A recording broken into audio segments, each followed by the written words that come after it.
You know what else was bothering me?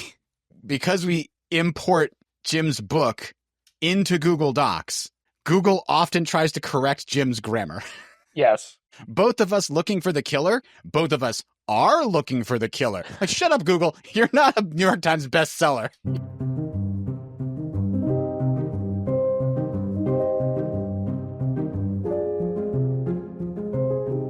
Welcome one, welcome all, welcome to Recorded Neutral Territory, where the spoilers go all the way through Battleground. I am Adam Russo, and with me, as always, is a hapless investigator. It's Brian O'Reilly. Welcome, Brian. Investigating a murder. Adam, you wouldn't happen to be a murderer, would you? Only of these potato chips. Ah, fiddlesticks. I'll have to go to the local gang and ask them if they've killed anyone recently. But I will find this murderer by asking people if they are him. Yeah, I'm sure everyone will be truthful. No problem. So, Brian, we are on day number 2 of Full Moon. We're looking at chapters 8, 9, and 10 today. In these chapters, Harry first drops off his report for Murphy at Special Investigations. Denton gets to take a look at it and then has Agent Harris give Harry the false lead on the street wolves, hopefully sending Harry into his death or at least incapacitation. Harry then follows up on that lead in chapter 9, and we see him haplessly piss off the street wolves to the point where they have to come after him later in the book. And then in chapter 10, Harry arrives at his office to find Marcone already there, and Marcone tries to hire him again, unsuccessfully. Instead, Harry gets to pry out some information from Marcone regarding MacFinn and the Northwest Passage Project. So let's start at the beginning. Since this is the second day, this is the first day of the full moon as far as the lore is concerned. Brian, what do you think the purpose of this chapter is? It's very straightforward as far as we can tell. Yeah, I think that Jim is doing something here that I have to give him credit for, which is he is establishing that the FBI are in some way supernaturally clued in without giving you any information that leads you to conceive of them as the ultimate villain. I really do think in Full Moon, the actual mystery is very well written, but I think that unlike Stormfront, where everything's sort of all happening at the same time, and it's really a rollicking adventure, Jim's trying to do a more convoluted plot here, and it therefore ends up to be a little bit more station to station. You know, this is the chapter where the FBI gives Dresden the false lead. That's really all that happens. Yeah, and the other thing, of course, is this chapter serves as a way for Denton to find out that A, Harry's for real, because he looks briefly at Harry's report, sees the Hexenwolf belts on there, and freaks the hell out in his head. Like, it doesn't show visibly, but I have to imagine he's going, oh, crap. He knows about the belts. They're not supposed to know about the belts. And as a result, that's why he gives him the lead.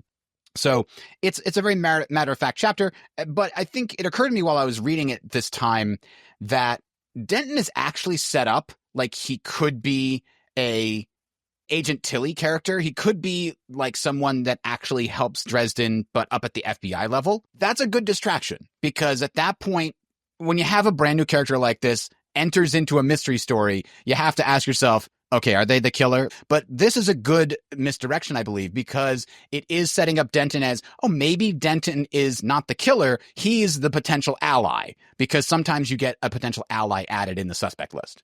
Right. I mean, there's an alternative explanation for Ben's behavior at the crime scene, which is that the reason they're so stressed out is because they know that there's actual werewolves. Right. That could be it too. Yep, exactly. So I think Jim does a good job setting that up here. And I think that he's laying the groundwork through SI for the idea that there are authorities that are mortal authorities, but that do know some supernatural things. And we're going to see that later with the librarians as a concept invoked at the end of this book, not by name. And then Jim will deliver on that years down the line.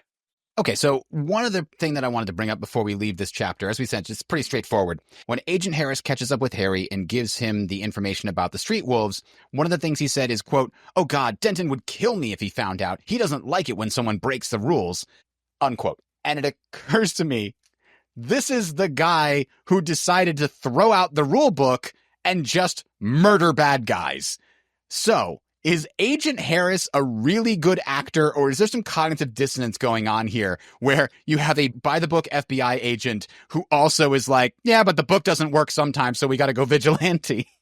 So I think it's a little bit of both. I think Denton, as we'll find out in the soul gaze Harry has with him later, is someone who for most of his career did play things by the book. But I think that you're actually correct. Harris thinks at least that he is a good actor. That's why he tries to spin the story about Ben at the end of that situation. That's a good point. He's not as good as he thinks he is because Wilson tells him to shut up then. And here Harry says, quote, "You mean like he's doing by sending you here to me?" Harry knows instantly that Harris is not doing this against Denton's wishes, but at his behest. So moving on to chapter 9, this is where Harry shows up at the Street Wolves garage, the full moon garage, which even Harry says, quote, "Thank God it's not too obvious or anything," unquote. So he finally gets there. He opens the door, finds it unlocked, which is a little bit odd, but he opens the door. He's like, hello, anybody here? I'm not a cop. I'm Harry Dresden. Can I speak to the Street Wolves? And he starts hearing something in the dark, gets nervous and puts his hand in his pocket for his blasting rod, and then he hears the click of a shotgun and somebody says, "Take your hand out of your jacket." Up until this point, I think that we both agree that Harry isn't doing anything monumentally stupid. Like, he's announced his presence. He's not sneaking in. He's not breaking in. He's not trying to threaten anybody or go out of his way to provoke anyone at this point. But a lot of people answered that this scene contained one of the dumbest things in the whole series. So talk to me about that, Brian. What part of this went wrong for Harry? I think that it goes wrong from the very beginning, and we made fun of this at the top of the show, that Harry's plan appears to be to come here and just be like, "Hey guys, kill anyone lately?" And that's really where it falls apart. He doesn't have a way to talk to the street wolves to make them treat him like a friend. And Harry doesn't often think of this. He doesn't often try to figure out, how can I get these people to see me positively? He's not a very manipulative guy in that sense. That's true. And I think that here it costs him because not having anything prepared for the fast talk lets the extreme reaction of the street wolves really put him in a situation where he just simply doesn't know what to do. Yeah. And the offending moment here sounds an awful lot like the kind of line that we would have the bad cop say in an interrogation down at the precinct. He says, quote, "There were fake wolf tracks around the murder scene, and the feds think someone used a weapon lined with wolf teeth to tear the victims up. You wouldn't know anything about that, would you?" Unquote. The idea is here, normally, this kind of provocative accusation happens in a situation where the accuser has the upper hand. It happens when he's got a partner with him against a single person or down at, the precinct or whatever. Here, Harry is doing the same provocative thing in a room full of potential werewolves that he can't see.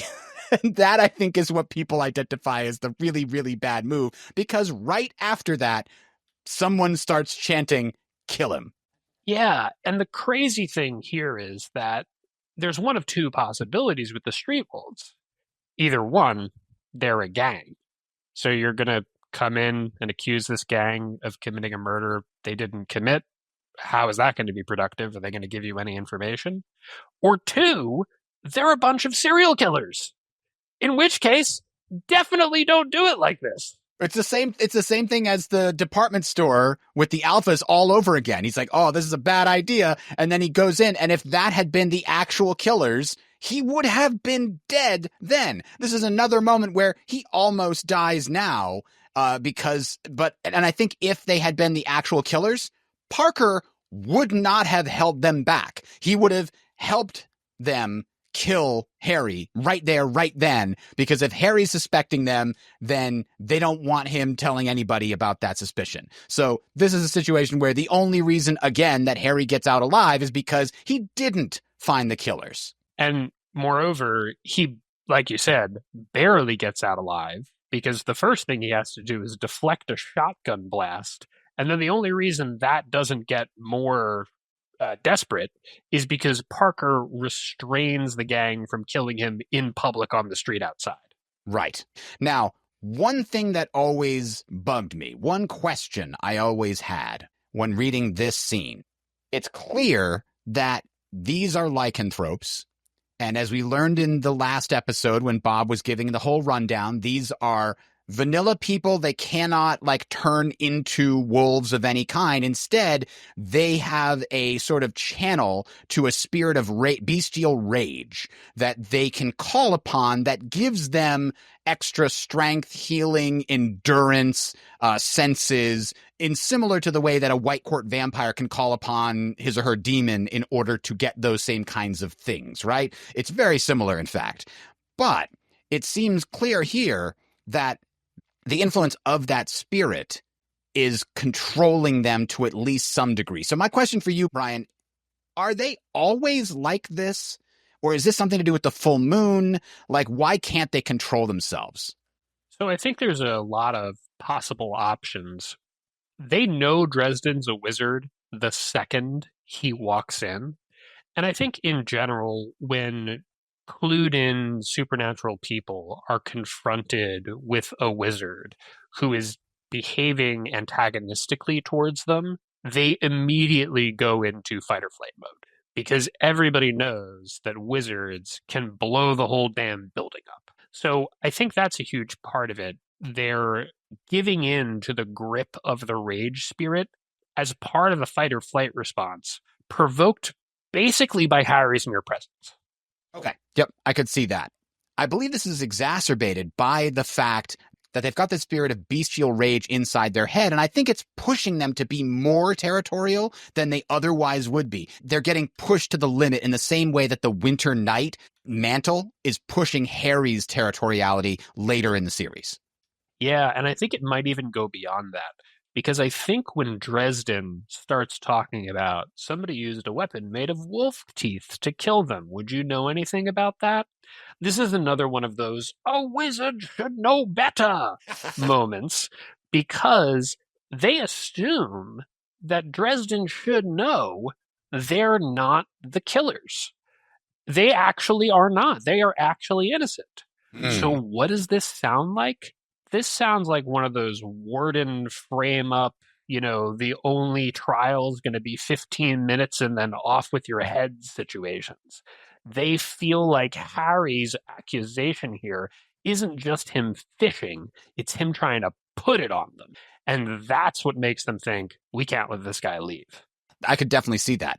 And the other thing is these guys probably are not actually afraid of basically anything except a wizard. So he's kind of tapping into a fear that they don't normally ever have to deal with, but now they are, and that makes them lean on their spirit of rage more, which lets it influence them more. But I think if they were not in this situation, if they go out to a bar, they're not going to be this amped up with being in control by the spirit.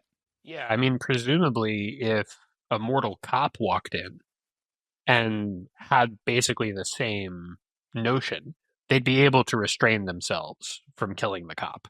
Because they wouldn't feel as threatened.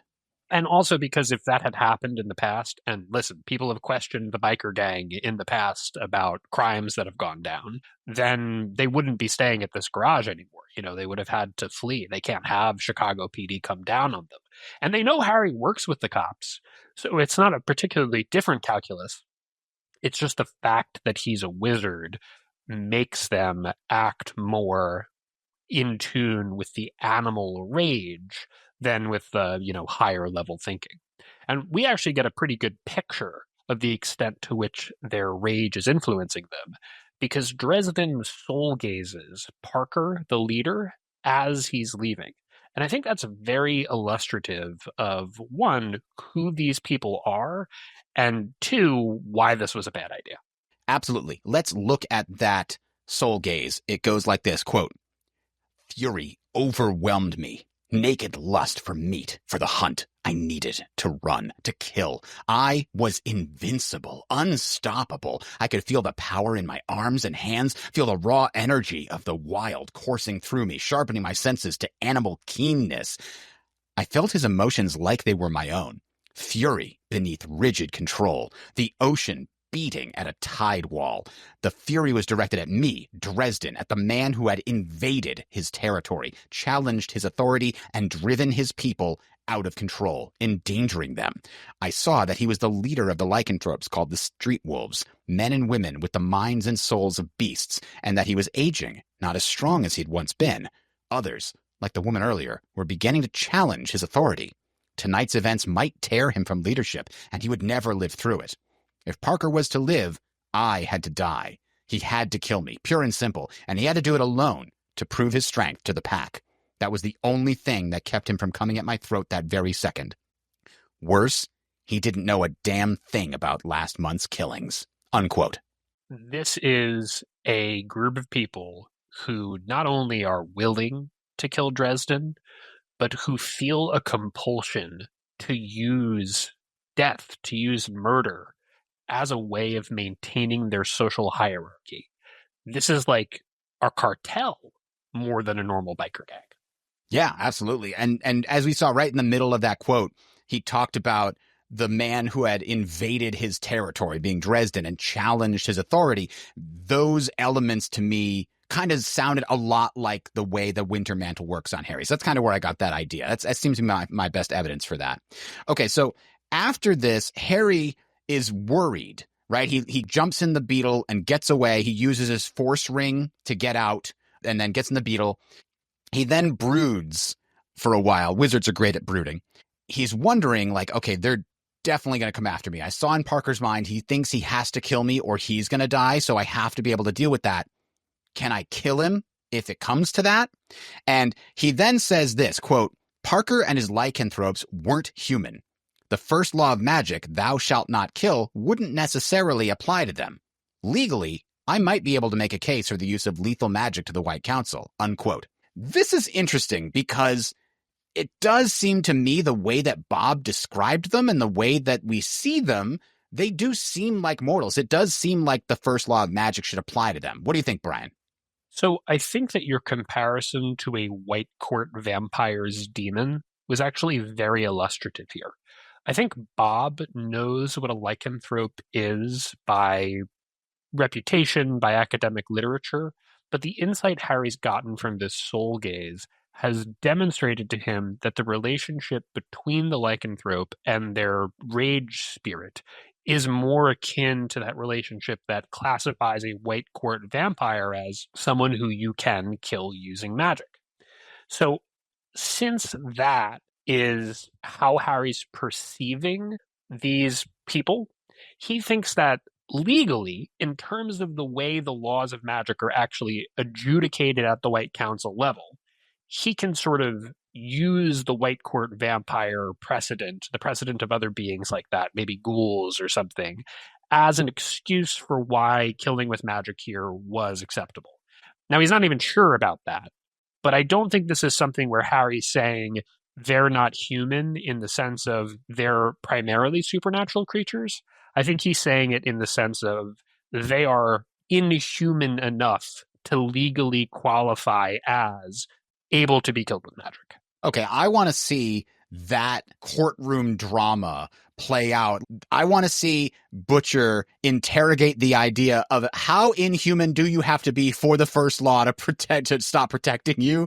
That would be an interesting side story, or even like something for a main story to deal with. I did enjoy sort of the legalism and interesting things going on in Turncoat, so that would kind of bring that back. But coming back to this, the way that I interpret the first law, all of the laws, the point of those laws is to make sure that people don't get corrupted by black magic. And the idea of killing another human with black magic, the only way to do that is if you want it to happen, right? Dresden's very clear. You cannot do magic if you don't believe in what you are trying to accomplish. Let's say you needed to kill this guy, and one is a Red Court vampire, one is a lycanthrope, one is a White Court vampire. I would argue that the White Court vampires and the lycanthropes are human enough to cause black magic corruption. But I think that's a question for Bob we want to talk about in the future. Where's that line? And I think Harry agrees with you. He says afterwards that I didn't want to believe killing was deep inside of me. That was black magic and it was easy to do. He's making the counter argument to himself. I don't think that the question is whether killing the street wolves from Dresden's perspective would be black magic. I think it would be. Harry does see them fundamentally as people who are, as Kincaid says, as human as you are. But I think that he's sort of trying to flesh out the idea that the laws of magic are about being able to explain to the White Council that this doesn't make you think killing people is okay, because that's the purpose of the first law. It's to protect the wizards on the council from each other and to a certain extent to protect mortals at large. So if you can convince the council that there is a differentiation in your head that is reasonable and you actually believe it, I think that's why he's saying he might be able to make that case. But I think that that's a case that he doesn't actually believe in.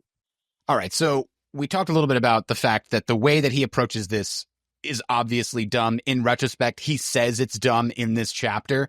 So, Brian, how should Harry have approached this lead? The obvious answer is be more circumspect, man. Try and connect with them first. Be like, hey, some people are pointing the blame your way. I don't think it was you guys. Do you know any information that could help me?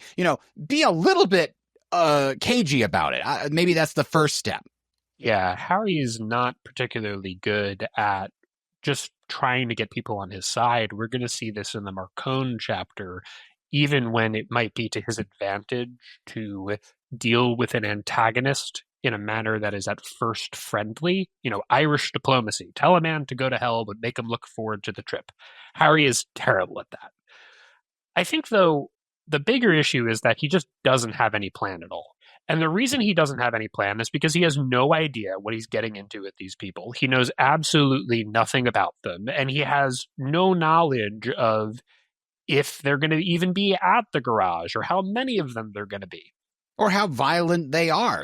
He just got a tip about them, but are these hardened killers? Are they just thugs that get in bar fights every once in a while? Maybe they steal stuff sometimes. There are different levels of biker gang in terms of violence and danger. And I think that realistically, what happened here is, and an older Harry, I think, would have done this.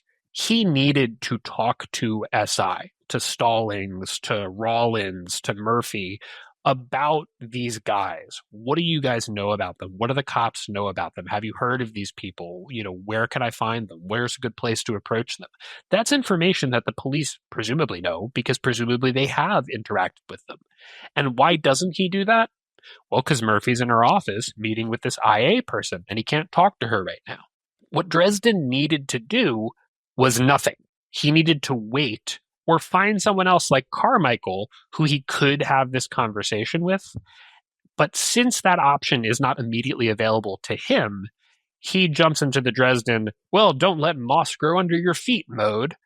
The thing that occurs to me is one of the most useful tactics that any detective or private investigator has is the stakeout, right? You just watch people to see what they're doing to get more information about their patterns and their habits. And that helps you discern okay, this person goes past the site of the murder every day around the time the murder occurred. Maybe that helps us understand more about their opportunity, right? The fact that he doesn't have time for a stakeout does make it a little bit more understandable what he does here.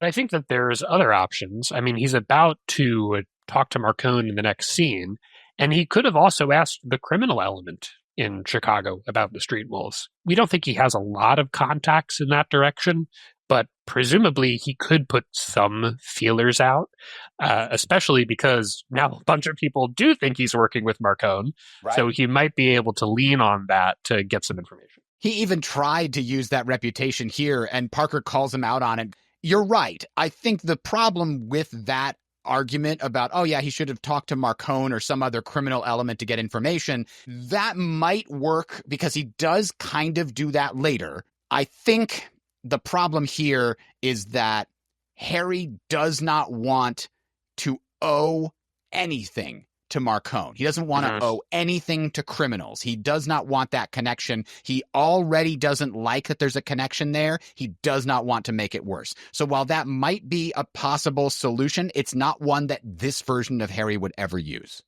And as we'll get into in the next chapter, this is something that makes him different from your typical noir private detective who, occasionally dabbles in the gray areas, knows the bookie at the local bar and, has contacts in that community that the police don't have. Harry is less willing to associate with people who he deems morally problematic than the police are. Yeah, absolutely. But something that makes him a little more like a noir detective is this quote where he says, quote, "I brooded over that for a block or so and then shook my head. I wouldn't run. I had made this trouble for myself and I would get out of it myself." Unquote. He is always determined to clean up his own mess. We talked about that in the first book. Like, he goes over the possibilities of calling in the cavalry and dismisses them for somewhat good reasons, but it really comes down to this. A very core value of Harry Dresden is, I've got to clean up my own messes, and I think that's part of him punishing himself and blaming himself for all the other trauma that's happened in his life, and he's kind of doing penance for those things. Yeah, Harry definitely does not feel like he deserves other people stepping in to help bail him out. Because in his mind, when other people try to help him, they get hurt. That's about it for that chapter. The end of the chapter is him going back to his office where he told Murphy he was going to wait to hear from her after she read the report. And instead, he finds Marcone in his office. But not just in his office, Brian, sitting in Dresden's chair. Not as a guest looking to hire Dresden, but as offensively as you could when you take over somebody else's office before they even show up. And I found a very interesting mirror there, right? This is a situation where Marcone is mirroring Harry's disrespect. Marcone can deal it out just like Dresden when it suits him. And man, does he get Harry with it. Quote, "He sat at ease in my chair, mind you, and regarded me with perpetual calm." Yeah, that territoriality that gets emphasized by the Winter Mantle, it's already there. It's definitely there to begin with. You noted something else here. Hendricks is there too. And Harry, again, dismisses him as a lineman who hadn't been smart enough to get into the pros. And we've discussed that Harry's wrong about this and will continue to be wrong about this.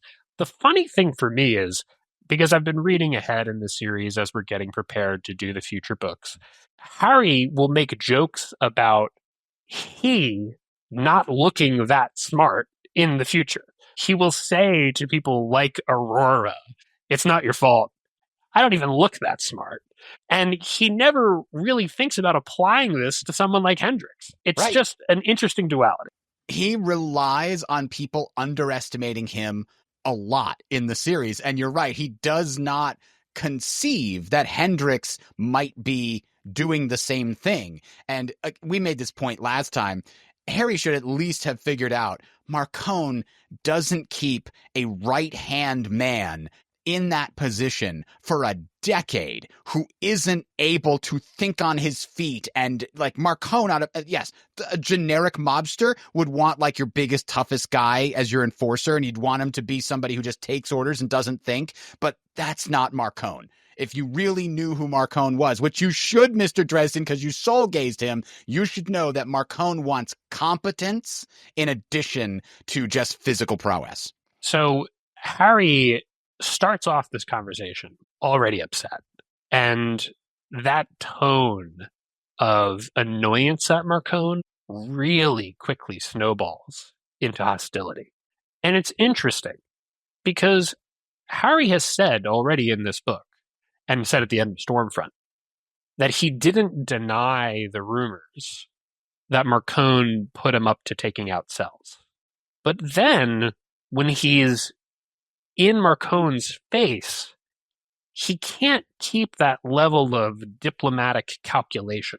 Something about Marcone's presence, maybe just the fact that he's sitting in his chair, sets Harry off immediately.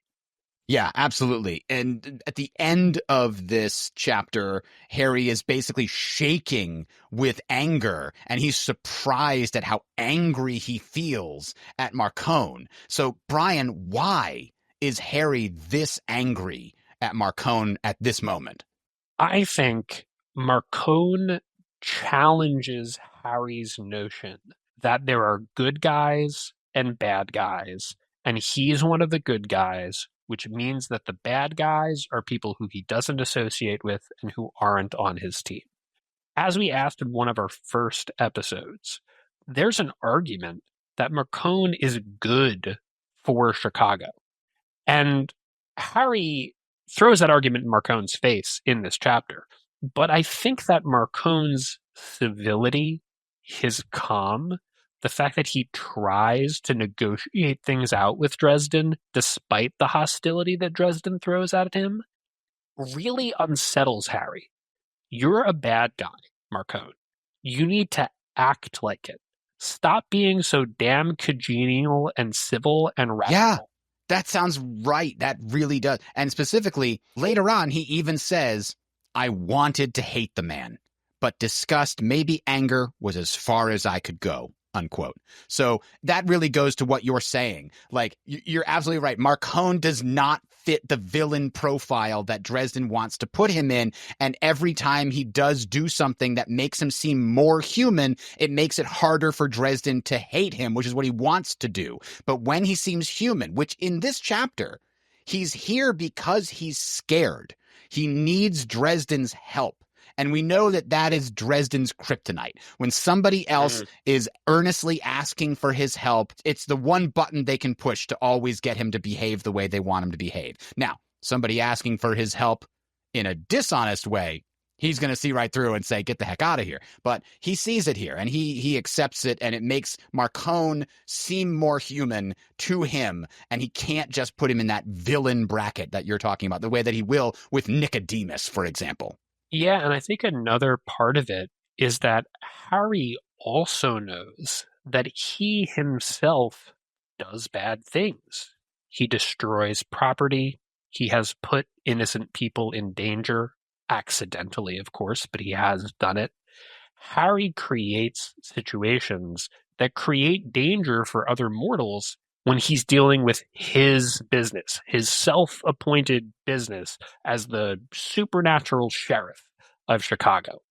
And when he looks across the aisle at Marcone, who can tell him, I'm doing everything in my power to minimize violence in the streets, with a straight face, it makes Harry, without actually saying it to himself, question how good of a guy he is if he does burn down the occasional building, and if good people do get hurt because of the things that chase him to the city.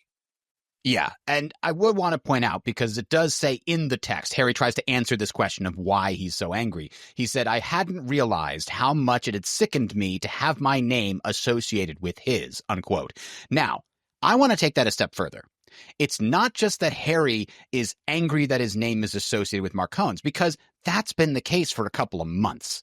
But what has happened today and the day before? The day before, yesterday, he found out that the reason that Murphy hasn't been calling him is because Harry's name has been associated with Marcone, and she's under an IA investigation, and she can't be seen with him because of his sullied reputation. Today, he could not see Murphy. He even mentions that he was disappointed because he missed their normal banter about the case. He was looking forward to that this morning, but the fact that there was an IA investigator in her office prevented that.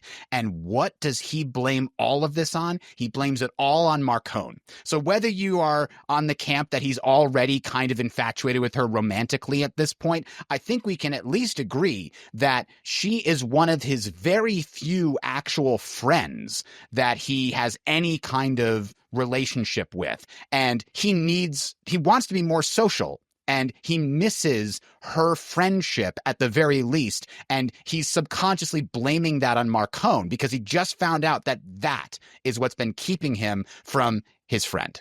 I think that's a really good point because in the future, Dresden won't be as antagonistic towards Marcone.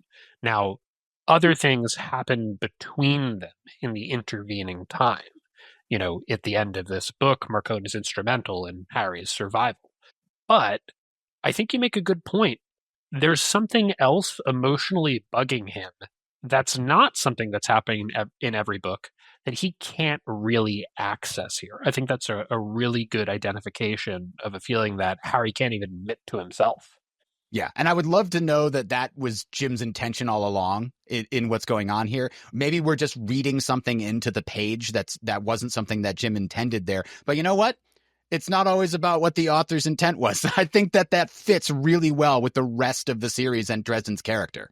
Well, I also don't think we should be shy about looking into the text like that because Jim has talked about on multiple occasions the limitations of writing from Harry's perspective and how it affects the story he can tell. I think it's reasonable to look for situations where we're getting a skewed perspective, either because Harry doesn't actually know key information or because he won't admit it to himself. So I think that's an excellent point. Now, the actual purpose of Marcone's visit here is to offer Harry a job, and he offers it on very generous terms. Absolutely. Like, yeah, name your hours. Here's a very generous salary. All you have to do is be my security consultant. He's basically offering him Guard's job when what Guard does later. Not like direct bodyguard, but the information that she and Monarch Securities provides to him for defensive purposes, generally speaking. So moving on, I want to back up just a second because in this exchange, Marcone loses his cool. That is a very unusual event. Marcone has the best poker face, arguably, of anyone in the series. I mean, literally, in the last book we read, he gets killed, and nobody else sees coming that he's going to be able to, come back from that. The man is just incredible at hiding things. But here, when Harry insults him, quote, Marcone's normally passionless face went white. His jaw clenched over words of rage. That's a guy who's on the verge of losing his top. Yeah, and he never shows that. If anything, he uses like a wry smile to react to people who normally are trying to rattle him. Instead, let's look at what actually rattled him. This is, by the way, Marcone is saying this first. I am a man of business, Mr. Dresden. Would you prefer anarchy in the streets? Wars between rival crime lords? I bring order to that chaos. No, you just make chaos more efficient and organized, I shot back. Stick whatever pretty words you want onto it, but that doesn't change the fact that you're a thug, a fucking animal that should be in a cage, nothing more, unquote. So that is what causes Marcone to lose his cool. So, Brian, what about that is the thing that really gets to Marcone? Or is it something else? I think in large part, it's Dresden calling him a thug, a fucking animal. Because Marcone is trying really hard to be civil with Dresden. He cultivates an aura of civility, of urbane sophistication. And that's partially because Marcone needs to tell himself that he is bringing order to the chaos. And Dresden saying, that's a lie, you're a thug, is striking out at not just his morality, but his self-identity. I think that's absolutely right. And there's another element to it. A, he's actually scared in this scene, more scared than he ever has been before. He really thinks that he does not have what it takes to stop this killer. He seems to know something about it that actually rattled him to the point where he's coming here and trying to get Dresden on his side. In fact, he helps Dresden with nothing in exchange in the hopes that it will protect him. So A, he's already anxious and afraid, so he's already having trouble keeping that down. Then, number two, we know that the thing that allows him to sleep well at night is that he thinks he's doing some good. He tells himself that he is a good guy, better than the others, because of the whole thing with Amanda Beckett, because he has this compulsion to try to make sure that crime doesn't spill over any more than it absolutely has to, because of that trauma that happened. Like, the bullet went and killed this innocent kid, and it was meant for him, and he feels responsible for that. Yeah, Marcone sees himself almost the way that, a CIA torturer would see himself. That he's doing something that's unsavory, that's bad, that makes him compromised morally, but something that's necessary, that someone has to do. And Yes. with him doing it, the least harm is created. And Dresden asserting, no, you cause more harm. You're just like the people you hold yourself apart from. You're not a intellectually sophisticated, philosophically possibly justified villain. Yeah. Marcone sees himself as good by comparing himself to lesser people, right? The people that he sees as lesser, those base criminals, those animals, that violence in the streets, the ones that will not bring order to the chaos. And Dresden tries to see himself as being better, a good person, by comparing himself to people like Marcone. So when Marcone appears civil and tries to hire Harry as if they were on equal footing, that makes Harry really mad. And when Harry treats Marcone and directly compares him to the people that Marcone thinks should be lesser than him on the moral scale, that makes him really mad. That's an interesting mirroring happening in this scene. They both get angry because both of them are punching at their biggest insecurities. And I also think it's part of the reason why Marcone doesn't ever try to kill Dresden. Because Dresden is, in a way, a representation of the fear that Marcone has, that he actually isn't preventing any more Amanda Beckett's than the last guy. And he feels like if he went after Dresden violently, he'd be proving Dresden right. Yeah, he'd be admitting to himself that Dresden is right by doing that. Yeah, wow. Oh, that's a very good point. Because you always wonder, why didn't he just go after Dresden? And a lot of ways you could say it, well, Dresden has never been in his way enough to deserve it. Like, that's the on the surface reading of it, but I really like your point. Marcone is going to give Dresden some key information here.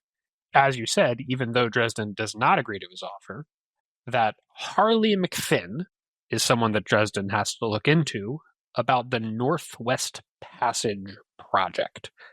So we know that Marcone is involved in a business sense with the Northwest Passage project, but you don't just go to Dresden when you have business difficulties that might turn violent. You're a mobster.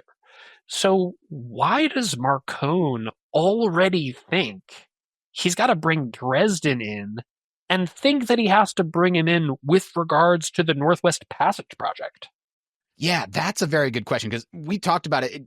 Dresden accuses him, and I think he's right, that Marcone is here because he's scared. That means he knows that the thing that is doing these killings is, one, not stoppable by normal means. So he's hoping that Harry can put together something to stop this thing before it gets to Marcone, because he's like, from what I read, literally, I have no chance if this thing is coming for me. And it already went after my business associate and one of my bodyguards. On the other hand, how does he know that Harley MacFinn is involved? It might be the Loup-Garou. Is he speculating? Has he heard scuttlebutt? Is he just throwing it out there? He acts like he thinks this is a real, direct, solid connection. On the one hand, you could just say that, Jim hasn't really thought this through. He needs somebody to give Dresden the information. It's cool if it comes from Marcone, who's involved. But on the other hand, I think that the plot is more sophisticated than that. And one of two things is happening here. Either one, this is an early indication, the same way that Marcone's trying to hire Harry, that he's trying to increase his understanding of the supernatural world. And with ears to the ground all over the place, he's picked up on something about MacFinn, maybe the fact that he disappears every full moon, that lets him know, hey, this could be the guy. Or two, Marcone's so insightful that he realizes, okay, my business partner who got killed involved in the Northwest Passage project. Who died last night? Spike, one of my associates. The only reason someone would go after one of my associates and this businessman is if it was about this deal.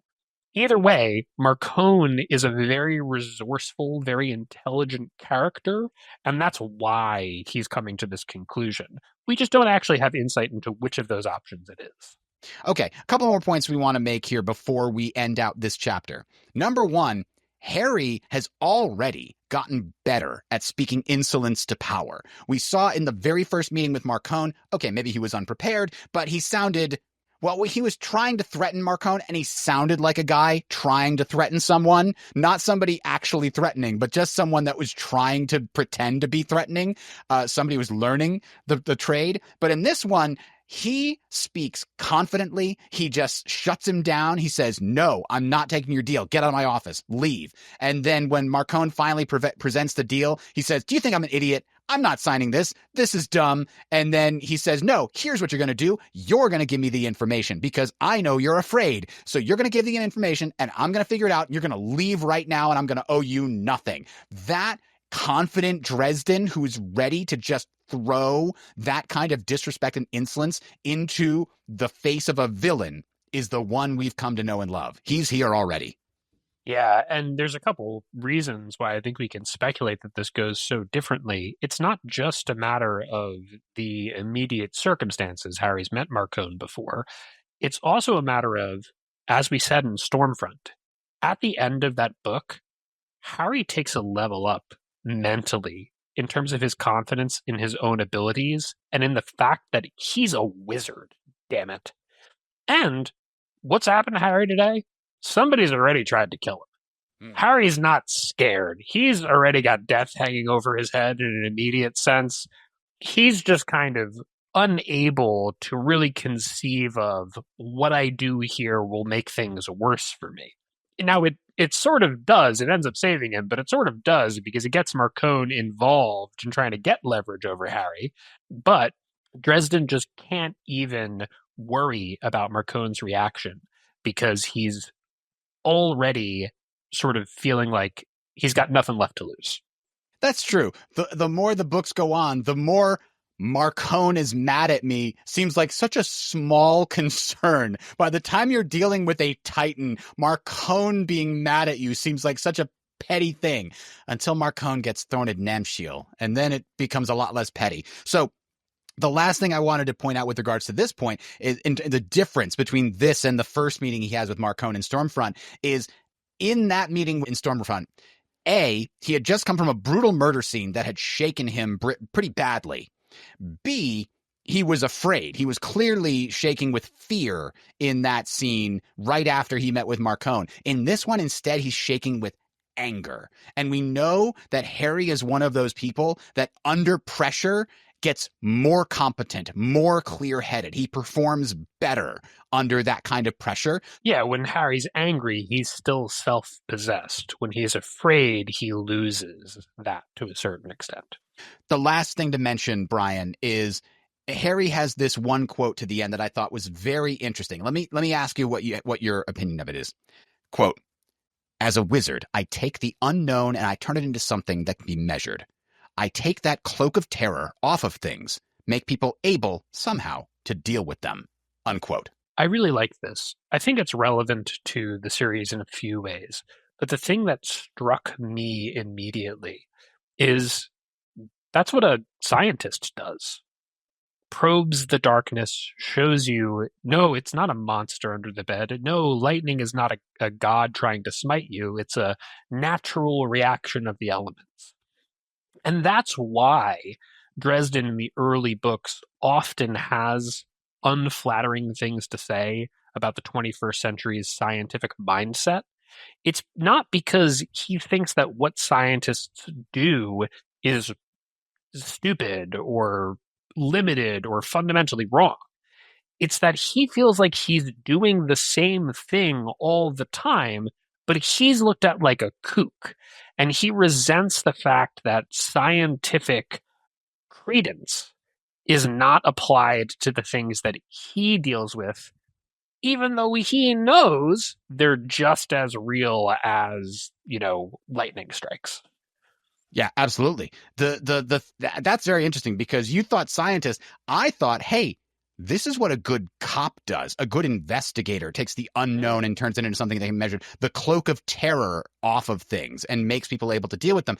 And that's both true. But that, I think, connected back to what we talked about in the previous episode, which was, how does this guy, Dresden, go from the Ozarks on a farm to becoming a private investigator? Because this quote right here is what he thinks wizards should be, taking the unknown and making it something that can be measured. And that's what a good investigator does. Those dovetail really well together. And so I think it now makes even more sense why he became private investigator, because at his core, he is curious and he wants to take the unknown and make it known. Hell, maybe that's why he's a publicly practicing wizard. Yeah, I mean, it definitely is a great explanation of why Harry's not doing something that's more, quote, wizardy. It's because he thinks this is actually the most wizardy thing he could be doing. Okay, so I think that brings us to the end of chapter 10 and to our question for Bob. So, Bob, we see a lot of mortal magic in the Dresden Files. But I want to know, in your voluminous experience, what kind of mortal magic is the most unusual, the strangest? Man, Brian, I would have loved to have him here for this question, because we do see quite a lot of magic in the Dresden Files, but an awful lot of it is Dresden's magic. So we don't have a lot of sources to get this information from. Unfortunately, Bob said he couldn't make it because he's chasing down information on a red herring. Wait, he actually said a red herring? Is he just openly lying now?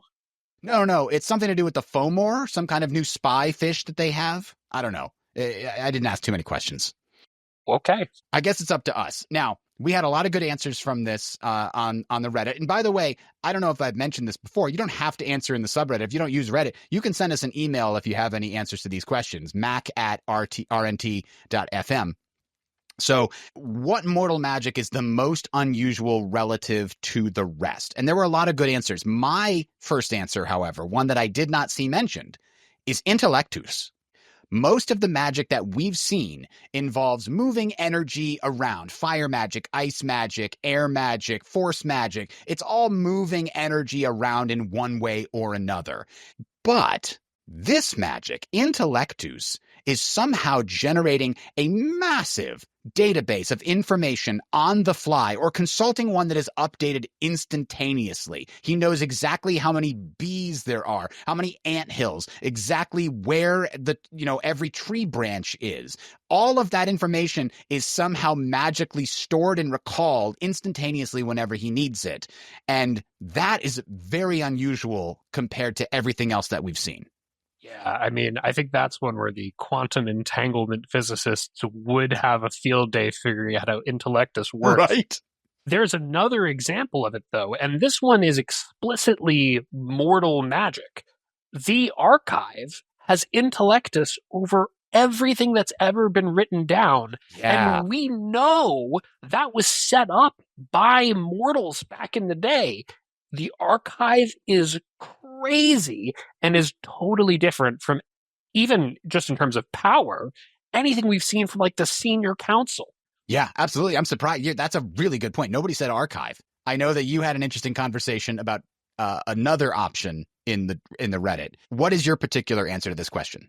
So I'm going to make a brief discussion of gravity magic, kind of the prelude to what I think is a better answer. And I just want to say this because it took me a while to kind of articulate what I was saying in a manner that I thought actually explained it.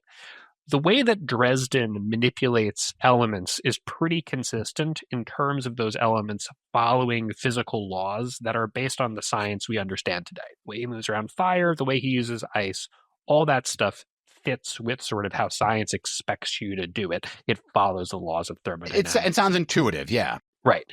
Gravity magic is different because he appears to manipulate gravity as a field independent of the things that generate gravity. So fire, we know Dresden doesn't like literally pull actual flames out of the air around him to make his fire spell.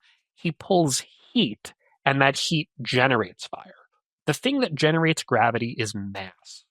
And Dresden is able to manipulate gravity without manipulating mass. That's something that current science would say is impossible, even when you account for the fact that magic is doing the manipulation. It's like trying to make fire without heat. It's definitely possible that we'll actually learn in 200 years that you can manipulate gravity in that fashion. But at this point, we don't actually have a very good explanation for how Dresden's spell description of gravity magic matches up with how gravity works in the world. And that's different from air and force and fire and ice when he uses those spells, those elements. So I wanted to say that because a lot of people had a problem with me using that example on the Reddit thread. So I just wanted to try to articulate what I was saying better. But my actual answer is something that I also didn't see mentioned in the Reddit thread, which is necromancy. And specifically, I'm not talking about Sue or zombies.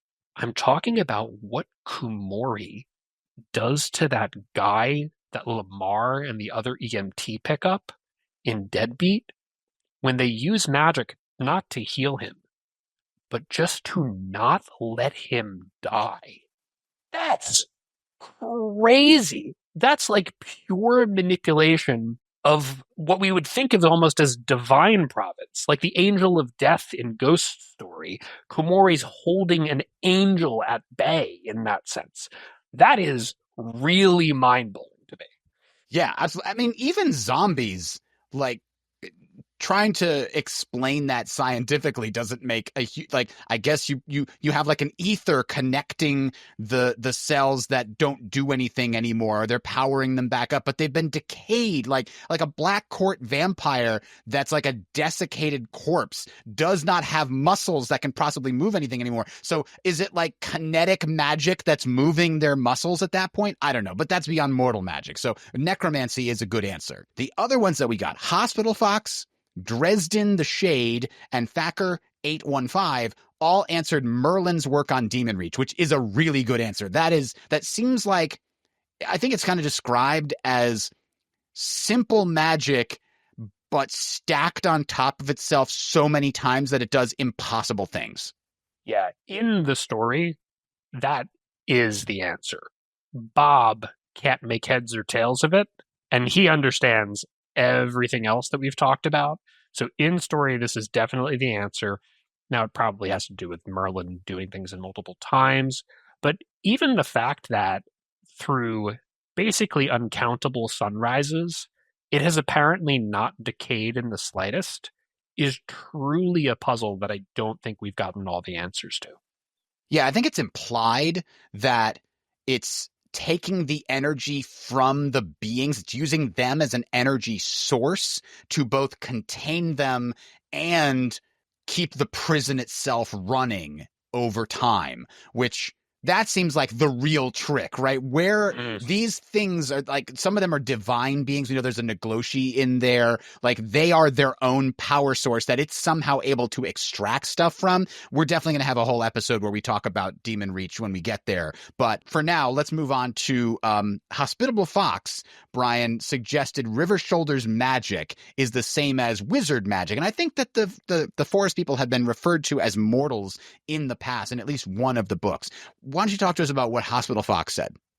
Yeah, in the same comment that he talked about Merlin's work on Demon Reach, he said, quote, "It's very heavily implied the magic River Shoulders uses is the same as mortal magic, he's just much better at it. Like when he waved his hand and dispersed all the energies flying around in the Bigfoot trilogy. Harry likens it to taking a lake that someone threw a rock into and smoothing out the waves. Anyone can throw the rock and make the water tumultuous. Yeah, what river shoulders can do is really nuts. The one thing I wonder is, since forest people are obviously a different species than us, I wonder if it's actually not that weird. They're just able to think of things and perceive things in a way that we can't. For example, we know, like people know how to produce sound waves that cancel out other sound waves. So that even though there's two things making a sound wave, what you hear is absolute silence because you're canceling the wave out with the sort of exact opposite wave. And throwing a rock to produce the exact opposite wave as the ripples on the lake is nuts to be able to do that. Like, that's wild. But it is physically possible. So I wonder if it's just that the forest people are able to perceive those wavelengths in a way that somebody like Harry can't see the subtlety of. Yeah, I could definitely see that being the thing. Like the way they interact with magic, because I think we talked about it earlier, is that the way that you perceive magic might impact the way that you can work with magic. Like that there's not really a school of like fire magic versus ice magic versus this kind of magic. It's all one magic that people categorize within their own head. And maybe the way that the forest people categorize magic, the way they think about it at the lowest level might be different than the way that humans do or can. And maybe that is what he's going to teach Harry in the future. Yeah, I mean, that would be really cool to see. Temeraire64 pointed out that healing magic is kind of weak in the Dresden Files in a way that seems plot convenient, but weird. White court vampires can self-heal despite being just mortals with a demon stapled to their souls. You know, Thomas comes back from getting his neck broken in Blood Rites, and wizards can't even quickly heal fairly simple injuries. Yeah, that's a really big outlier. That's a great point. I didn't even think about the fact that, hey, this magic is just way weaker, and that makes it an outlier. But it's 100% true. And it's probably got something to do, I think it's hinted a couple of times that that manipulating the actual flesh of another person, another mortal, is very problematic, and it can cause issues. Like they talked about how if you change transmorgification, if you change somebody else into an animal, they're going to lose their humanity. But if you change yourself into an animal, then you're fine if you use your own magic to do it. So that might have something to do with it here. Yeah, I also think that, and I want to make clear, Adam and I both think that Jim does an amazing job of using magic as an accompaniment to the laws of physics as we know them in reality. That's why these outliers stand out. They're the few places where if you just believe magic exists, what the characters do doesn't immediately make sense as a possible thing because the physics of the world works cogently with the magic we see displayed. And I wonder if part of the reason why healing is so hard is that it's like manipulating biology, but from the level of physics. You know, when we study biology in school, biology is also chemistry, biology is also physics. You have to sort of have all of those laws in place for biological laws to function. And if the way that you're trying to manipulate mortal flesh isn't from, you know, direct contact on the biological level, but sort of using physics to cajole the body into doing what you want in that sort of minute and tiny a scale, that just might be way harder to do because you're sort of going through so many different layers of process to create the effects that you want. And Scorpiushan gives us the last outlier when it comes to mortal magic. Specifically, it's a sort of artificing where the mortal can pull a little rectangle out of their pocket, ask it a question, and get a fairly accurate answer on almost any topic known to man. I have to say, this is actually a lot like the answer of Ivy in the archive, but anybody can do it, which is really weird. Yeah, But I think it's a huge plot hole in the series, honestly. I mean, cell phones cause a lot of plot holes, but that was a great joke. But I think it's also a very good answer because sufficiently advanced technology appearing to be magic, as Arthur C. Clarke said, is what we're looking at here, right? If you took somebody from 1900 and you brought them to today, where somebody could just, who was the Queen of England in 1692? Here's the answer.